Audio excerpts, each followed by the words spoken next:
He knits pink socks, okay? He's a knitter. The next book that I read was... Guys, I'm gonna need a minute. Like... Okay. Right off the bat, he ends up being a freak. I remember reading it and being like, do you guys like each other? I don't even know how I'm gonna talk about this book, okay? And so when I started reading this, I was like, oh, okay, this is gonna be like one of those books. Okay, here we go. And I thought this was a romance. It was good though. Like, I do recommend it if you're ready to like rip your heart out and then throw it on the ground and then crush it. And I don't know why I use comparison so much when I talk about books, but I feel like it's easier that way for me. So that's what you're gonna get, okay? I don't know why I feel a little bit nervous. I haven't done this in a minute. I'm here to do a July books wrap up. I'm very excited because I haven't done these in a really long time. I just kind of unintentionally stopped doing them because I just got busy, and then I don't know why I like fully stopped at some point. Point is, and if I can like yap enough to get to a point where I'm not stuttering anymore, the point is that I enjoy doing these a lot and I don't know why I ever stopped. I think part of it was that I wasn't reading as much as I wanted to, and I felt kind of like bad because I was like, ugh, am I gonna get on and talk about like 4 books or 5 books that I've read? And I felt like I was kind of failing compared to a lot of people who literally read like 10 plus, 18 plus, 20 plus books every month. I was doing the comparison thing and it wasn't fun. So I think I've gotten over that. Like, I haven't gotten over wanting to read as much as possible, but I think I've gotten over the like feeling that I'm not doing enough, if that makes sense. Have I gotten over that? I don't know. The point is I feel comfortable and I am pushing myself a little bit more to come back to making my wrap-ups because for better or worse, I have been reading and I don't care that it's not that many. Okay, so we have all my July books here. I basically, as I start reading them, I list them in my little reading journal. I've been keeping a reading journal from July, basically from like the second book that I read in July. I forgot to keep one of my books in here, and then I kind of have been this is my August, but basically what I'll do is as soon as I start reading them, I put them under the month, but if I don't finish reading it, I scratch it off, which is what I did with like Paladin Strength and Daughter of Crows, because I didn't finish Paladin Strength until August hit, and then I haven't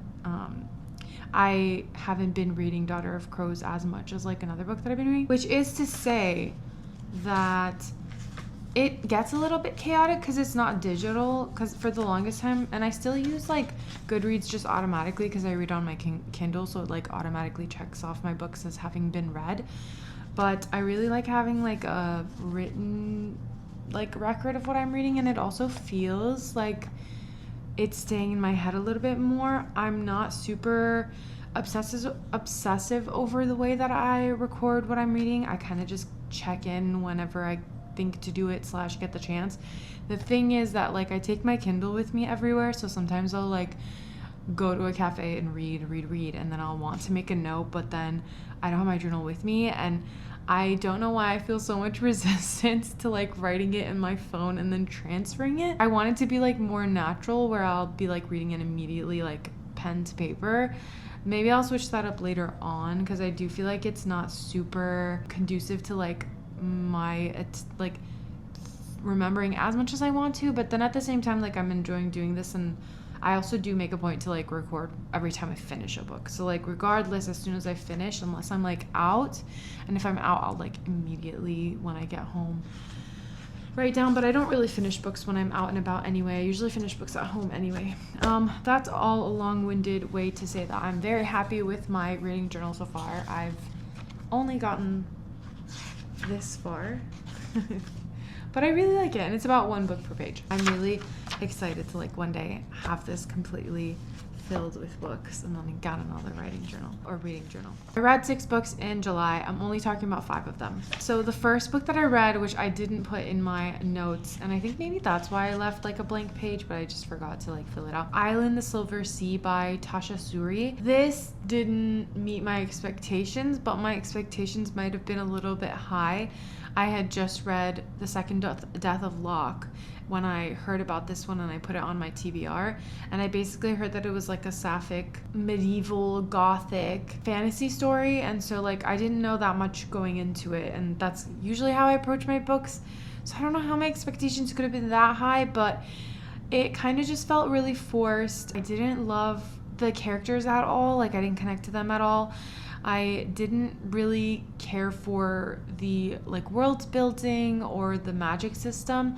Essentially, it follows 2 characters that are stuck in tales, or they're like living tales, and basically they're doomed to live out their tale and they can't really change the outcome. And so they've had like multiple lives, and every however many years once their tale is like played out, they come back as different people, but they are those living tales. When we enter the story, we are following there's a witch and the knight, and essentially their story is that the knight kills the witch, but they fall in love before it happened. I don't know. I feel like it could have been done better, and I'm reading The Everlasting right now, and I do have my own thoughts about that, but I won't talk about that until my August wrap up once I finish it. But I feel like already The Everlasting is doing a better, despite my problems with it, which are mostly subjective, but despite my problems with it, I still feel like Everlasting is doing the recurring tale in a much more satisfactory way than Island the Silver Sea. I just didn't care for it, and maybe it's just a trope that I don't like overall, but like, again, I'm not hating it in The Everlasting. And I also read 6 Deaths of the Saint last year, and I didn't I didn't hate the whole idea of like living out your tale over and over and over again. I can't really remember much else besides the fact that it was like tales and they lived their story, and I'm not going to give away the ending, but it just didn't satisfy what I wanted. And I will say that I think every single book that I read after In Amorata, which I read technically last month, I guess, in June. Every book that I read after that point that is supposed to be like gothic or dark has kind of disappointed me, because Inamorata was so dark that like by comparison everything else has kind of been like But yeah, it was a disappointment for me, but I feel like people could read and like it. However, I will say a couple of my friends who did read it didn't like it either. So like maybe the book is the problem. Also, I'm just realizing that the Minecraft video that I have in the background is playing and is probably getting picked up by the mic. So let me turn that on mute. I'm glad to see that the candles are being picked up by my phone camera, because I'm hoping to set up my fall decorations soon. And part of it is like candles and lights and stuff. And I always wonder if it'll like show up if I try to make my video vibey. But anyway, Island Silver Sea was kind of a disappointment, but like I wouldn't say, would I say don't read it? Honestly, I wouldn't recommend it to my friends. That's how I'll put it, as I would not recommend it to my friends. Take from that what you will. Unfortunate, unlucky. The next book that I read was The Witchwood Not by Olivia Atwater. She's the same author that wrote Half a Soul. And this story takes place in like the same world, because some of the characters from that other book are mentioned in this one. I will say that I didn't remember most of them. I don't know when I read Half a Soul, but I think it was like at least a year ago, like last year sometime. I started out really liking the book. I liked the characters overall. I was interested to see what would happen. I had just come off of reading Inamorata, so the gothic elements and the atmosphere wasn't what I wanted or was experiencing with that book. So like I do think that my experience reading this one was tainted by the fact that I had read a book that I really, really liked, and so like my hopes were really high. It set up enough of like stakes and questions about like what the character wanted and the spookiness elements of it, but ultimately it fell flat of my expectations or like what I wanted. The thing that I remember the most was that the ending just felt like such an obvious solution that I was a little bit annoyed that we went through so many hoops to get to somewhere where we could have just ended up at the beginning. I also wasn't super convinced because I think this was a romantasy. Like that's what I understood it to be when I started reading it. I wasn't super convinced. Like the romance in Half a Soul, I really liked a lot more than this one. Could be because I listened to Half a Soul and so like the narrators were really good too, and I wonder if like the reason that I liked that book more was because of the author, because I read this one from the library. I read it as an ebook. There is always this question, depending on the format that I read my books on, I will like a book more or less for the most part, depending on the experience as well. And I do think that maybe there's a possibility that the reason I like Half a Soul more is because I listened to it on audiobook. And maybe like if I had read this as an audiobook, I would have liked it more. Definitely better than Island in the Silver Sea though. I enjoyed it, and I liked, there were some parts of it that were kind of funny. I liked the dialogue and the way that the characters spoke to each other. It did feel like very much like old English or whatever. Not like these and thous, but like, you know what I mean? Like it was very like formal English speak. There was also like this element where she would intersperse like the chapters that were happening with the characters we knew with like tales that she was teaching to like the little boy that she had to like nanny. I need to give you guys a summary, I think, for this all to make sense.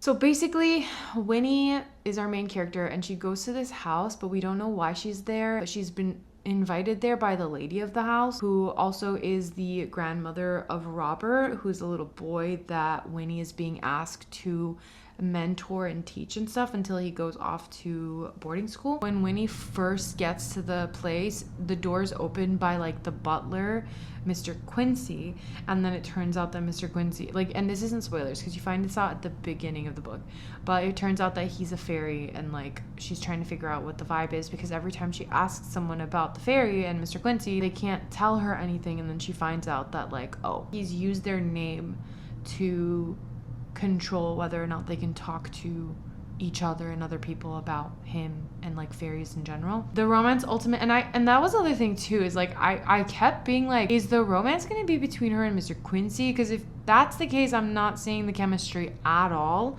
Like it kind of felt more like Mr. Quincy was like, I don't know, just too old and like not too different from her. So like I wasn't convinced. Like for a while before he was a creepazoid, I thought that she was gonna have a romance with the like Robert's father, but then like right off the bat he ends up being a freak, and so like I immediately was like, yeah, there's no way. And if that had happened, I would have hated the book, because I would have been like, what the freak. But I don't know, like Mr. Quincy kind of seemed like an old man, and I get it. Like I don't know how old he was in fairy years, but there's a way to do a 500-year-old fairy or whatever, or a 100-year-old fairy that doesn't make him come off like as a old man. I don't know. It wasn't, I don't know. It wasn't, I liked the story and like the vibes more than I liked any sort of chemistry. Like I feel like if it had been, because it kind of did give like, not murder mystery, but it did give kind of like mystery a little bit. And I was like, okay, if we're just like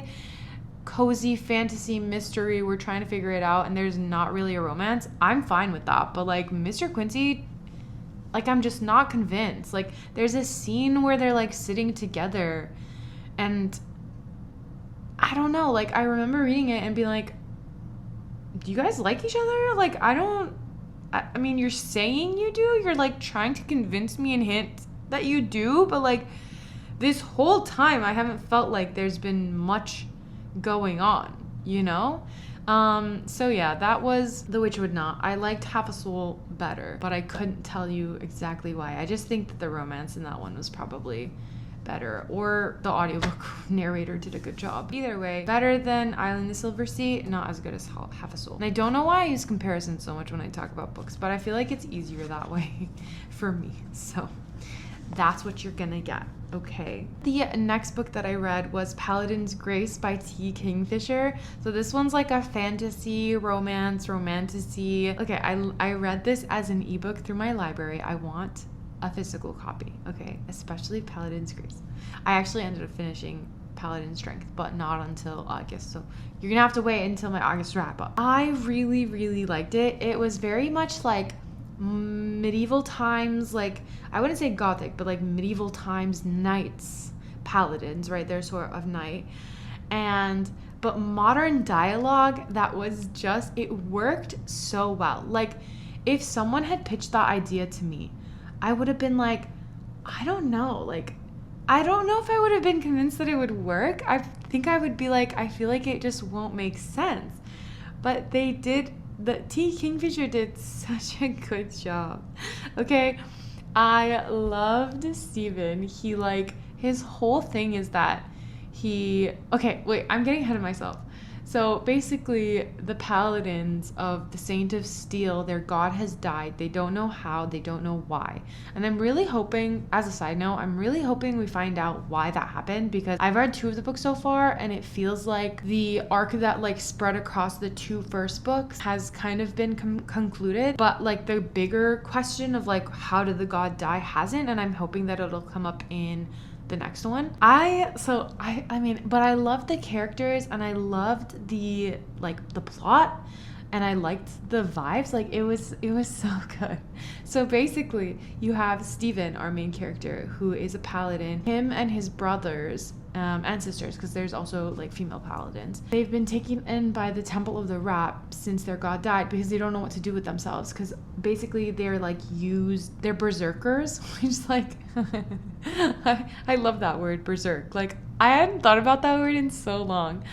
But basically they're berserkers, and it means that, like, the god would use them in battles and, like, kind of, like, get them to lock in. But while they were locked in, they had superhuman strength, but they weren't, like, fully in control of themselves. Like, the god was controlling them, and then he would stop them from being in berserk mode whenever, like, their task was done. So they're in the Temple of the Rat, and, like, Steven knits pink socks. Like, that's what he does with his time, other than, like, trying to help out at the Temple of the Rat. He knits pink socks, okay? He's a knitter.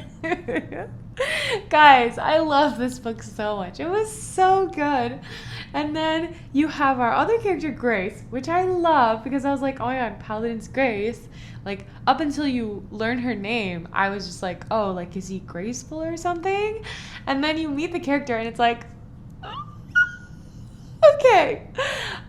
He meets Grace, and the way they meet is so crazy, guys. Like, I don't even want to give that away, because I don't want to give it away. It's just so crazy. Grace's whole thing is that she's a perfumer, so she can really easily, like, detect the different notes and elements of a scent and perfume, and she makes perfumes.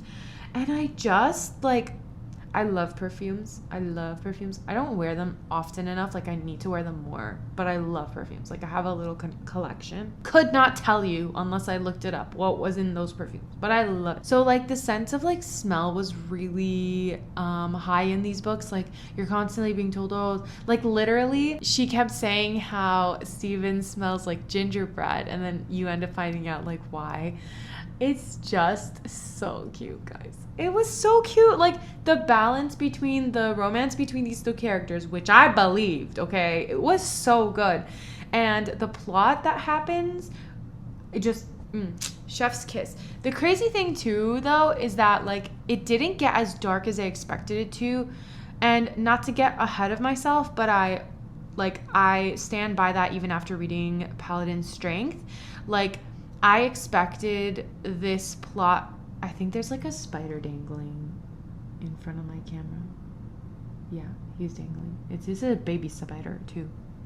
I'll just leave it be. One of the main plots that does spread across, obviously you have, like, the plot of the book, but then you have a bigger plot that is over the course of, like, multiple books, right? I really liked Paladin's Grace and the central plot of that book, but it didn't get super dark. But I was wondering to myself, like, if it was gonna get darker in the second book, and, like, not to get ahead of myself in August, but, like, it didn't get much darker, but I didn't hate it. But I loved it. The ending was good. I liked the resolution. I found the monsters, and I don't want to say more than that, but I found them so fascinating. Like, it was actually so crazy. Like, I'd never read anything like that before, and I really liked it. It was, like, it was just, like, so visceral, too. It was, like, so crazy. I really thought that the romanticy, the characters, their relationship, and the plot were so well balanced, so that, like, you get kind of, like, everything you want. It doesn't lean too much fantasy where, like, you stop enjoying the plot at all when when the narrative kind of shifts to the plot, and it's the plot, like the characters are, I don't know. The point is that, like, you know how when you're reading a book and like some chapters you're just so bored because you're like, get me back to like these two characters kissing or fighting or whatever because I want the romance, or like the characters are so painful together that like if you're in a POV where they're in it, like you just want to get back to the main plot. I didn't feel that way. I felt like every element of this book I enjoyed reading, whether it was the romance or the plot. Okay, I loved it. It was so good. So that was my experience with Paladin's Grace, and I really, really liked it, and I recommend it very much. I really recommend it. I think that you will love this book. Even if you're not a big romantasy person, I would still give this a try because it just like genuinely, it was genuinely so good. Like, it was genuinely so good. I immediately started picking, I immediately picked up Paladin's Strength, and like nobody told me this, but before I started the second book, I did guess that it was going to follow a different one of the Paladins, and it did, and I still liked it. But I'll talk about that one later, guys. I keep getting ahead of myself. Definitely recommend, even if you're not a big romantasy person, I still recommend. I feel like it has everything. It has something good for everyone, every reader. I really loved it. Okay. I can't recommend it enough. The next book that I read was, guys, I'm gonna need a minute. I don't even know how I'm gonna talk about this book, okay? Into the Blue by Emma Brody. And I thought this was a romance. This was not a silly, goofy rom-com, okay? Like, it was actually hell. It was actually torture, okay? I was waterboarded the whole time. Basically, okay, you know what the crazy thing is? My 8% note said, I'm not really sure how I like romance books between two characters when it starts with them as children. So far it's giving friends to lovers, which I'm realizing may just not be my thing. Moment of silence for the girl who wrote that note, okay? And then I didn't take any notes, but I remember, okay? But I didn't take any notes until I finished it. And literally I wrote, I loved and underlined and hated this book. I kind of feel like I might as well just read you what I wrote. Essentially, this was torment. Like, I did not know what I was walking into. And at first, I almost gave up. Like, not that I gave up, but I like started reading. I got to 8% and I was like, I don't really know what's going on here. I don't like books, like, I don't know. I just don't like friends to lovers. That's just me. I don't like friends to lovers is what I'm realizing. Like, maybe that's part of why I don't like People We Meet on Vacation by Emily Henry, even though I like every other one of her books. I don't like friends to lovers. I don't care for it. And so when I started reading this, I was like, oh, okay, this is going to be like one of those books. Okay, here we go. And I stopped reading it for a little while and I started reading other things. I was like, I'll get to it when I get to it. And boy, did I get to it. I'm getting so, like, this is why, like, I can't talk about it. Basically, oh my God. It genuinely hurt my feelings. Like, I should have vlogged this one. When I finished, I, like, made a joke to my friends, and I was like, I feel like I was in that relationship. Like, I feel like I was AJ almost. Like, I was constantly being, like, pushed and pulled and yearning and this and that. It was really intense. Like, that was my experience of it, okay? I even wrote here, I felt how I did reading Wuthering Heights, and I think that there actually is even mention of, like, Heathcliffian in the book. So I feel like the book knew what it was doing. I loved it, and I will be purchasing a copy of it, and I will probably eventually reread it at some point. And yet, like, one thing about me is that I think I love tragedy. Like, I think that's why I loved Inamorata so much too. This year is the year of me kind of returning to the kinds of books that I really, really like. And for me, like, there has to be, and I think I'm not unique in this, but like, there has to be like intense yearning, okay? And I feel like my villain origin story was literally like reading, like, am I gonna say it? I'm not gonna say it, guys. I'm gonna reread that book for a vlog eventually, one day.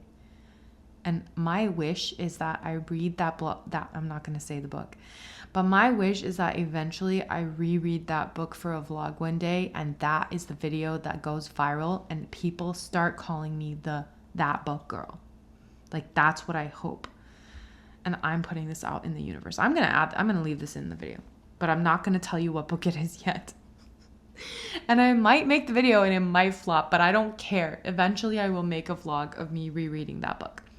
But anyway, my point is, there are just some books that I read and they might not be the best plot-wise, or they might not be the best character-wise, or they might not be the best story-wise for other people.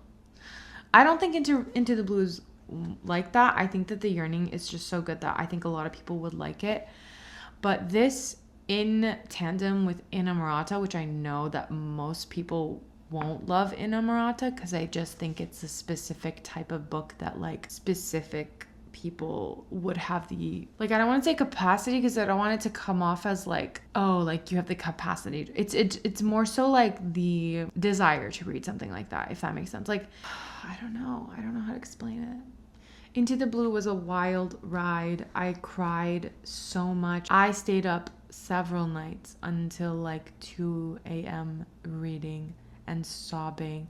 At one point, I put this on my Instagram stories, I was sobbing through a smut scene. I don't know if that was intended or not, but I was sobbing. I was reading it through blurry eyes. I had to blink profusely to read on and keep going and see what happened. It was good.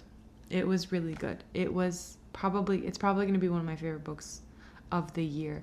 And the more time that has gone on since I've finished it, the more I stand by that like it was really good, but it was really painful to read too. But I think like it's also like life. And it makes sense to me why it says Into the Blue, a love story, and not Into the Blue, a rom-com, which is what I thought I was signing up for when I started it. But I loved it. I think the only thing I literally also wrote like literal whiplash, and I did write the number of times that blank happened. At what point was the relationship no longer healthy? It's easy to gloss over because it's fiction, but I wonder what my reaction might be if someone in real life told me this story. So it hurt. Like it hurt. It hurt a lot. Bro, this brought the mood down so bad. Like I literally was at such a high talking about Paladin's Grace, and now I feel like so bummed out. Like I actually feel so bummed out. Like even thinking about it makes me want to cry. It was good though. Like I do recommend it if you're ready to like rip your heart out and then throw it on the ground and then crush it. My cat is sleeping. Oh, my cat is sleeping in her hammock. I have one more book to talk about. The last book that I read in July was Two Can Play by Ali Hazelwood. I listened to it as an audiobook. It was a very short book. It was fun. It gave me that like dopamine. I can't say that word. I can't say words. It gave me that dopamine hit that I really wanted. It was just a classic Ali Hazelwood. Good balance of like super unserious romance, with like some like elements of serious things, but like it is a shorter book, so it did feel a lot more like romancy and kind like smutty and stuff, but it's a novella, so it was good. I kind of read it just as a palate cleanser. Basically it follows our two main characters, which I actually don't even remember their names, but it follows our two main characters who are game developers, and they're two like developing studios. Is that what it's called? Is it a studio? They're two developing organizations or whatever. Kind of hate each other because there's like a rivalry going on. But there is a game series that they're trying to, like, some third studio or whatever wants to back to build, the Limerence series. That like I guess the producers are like, hey studios, do you guys want to build this together, because you guys have a lot of strength. Like one of them are really strong in role-playing games, and the other one is really strong in like action games. And so they are basically going to a retreat. All like everybody in these studios are going on a retreat to see if they can get along so that they can successfully build the game together. And essentially our main character, oh, what was her name? I think it's Viola or Viola.